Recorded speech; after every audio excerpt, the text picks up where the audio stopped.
Le testament du maître, la source du bien, de Peter Donner. À propos de l'humilité, le maître nous dit: lorsque l'homme descend, c'est-à-dire lorsqu'il est dans le processus de l'involution, il est orgueilleux, parce qu'il vit avec le souvenir d'un passé supérieur.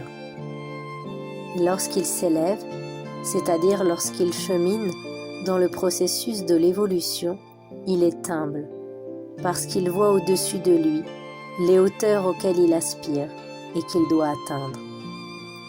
Celui qui est orgueilleux descend, tandis que celui qui est humble s'élève. Celui qui est orgueilleux descend afin d'explorer les profondeurs. À l'inverse, celui qui est humble s'élève afin d'explorer les hauteurs. Celui qui est orgueilleux, en descendant, dira: comme ce puits est profond. Et celui qui est humble, en arrivant au sommet, dira: comme le sommet de la montagne est haut. L'humilité est la première condition pour établir une relation avec Dieu. C'est l'une des lois de la fraternité universelle de la lumière. L'humilité est la première qualité qui est exigée d'un disciple. Vous irez vers Dieu, non pas en tant que juste ou savant, mais en tant qu'humble.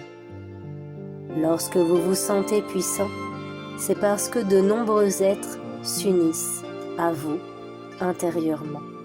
Cependant, si vous croyez que cette puissance est la vôtre, qu'elle vient de vous-même, que vous faites tout cela par vous-même, ces êtres ne s'y opposeront pas, mais ils se retireront de vous. Vous resterez alors tout seul afin de bien comprendre à quel point vous êtes faible lorsque vous êtes seul. Beaucoup étudient et font des efforts, mais ils échouent parce qu'ils ont de grandes ambitions. Ils recherchent la gloire, la célébrité, ils veulent devenir importants.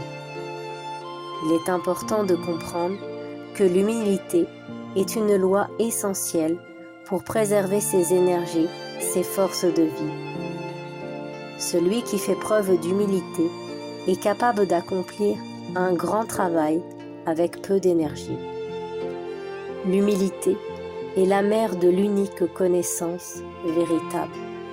L'orgueil est la mère de la connaissance mortelle et éphémère.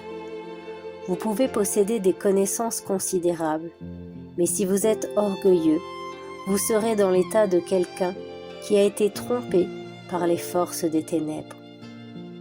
Si vous respectez les lois divines, même si vous comptez parmi les êtres les moins évolués, vous vous élèverez. Si vous souhaitez que le ciel s'intéresse à vous et vous bénisse, vous devez faire preuve d'humilité. Tant dans son sens supérieur que dans son sens ordinaire, c'est dans l'humilité que naissent toutes les vertus divines auxquelles aspirent l'esprit et l'âme. Seul celui qui est humble peut être spirituel. Ce n'est que par l'amour que vous pourrez commencer à comprendre l'humilité. C'est par l'humilité que l'on commence à réaliser qu'il existe de nombreux sommets élevés. Seules les grandes âmes, les saints et les maîtres réalisés possèdent l'humilité. Ils sont conscients que, aussi évolués qu'ils soient, ils ne peuvent rien accomplir sans la puissance des mondes supérieurs. Celui qui est humble dit: Seigneur, que ta volonté soit faite et non la mienne. La plus haute expression de l'humilité est le désir de l'homme d'accomplir la volonté de Dieu.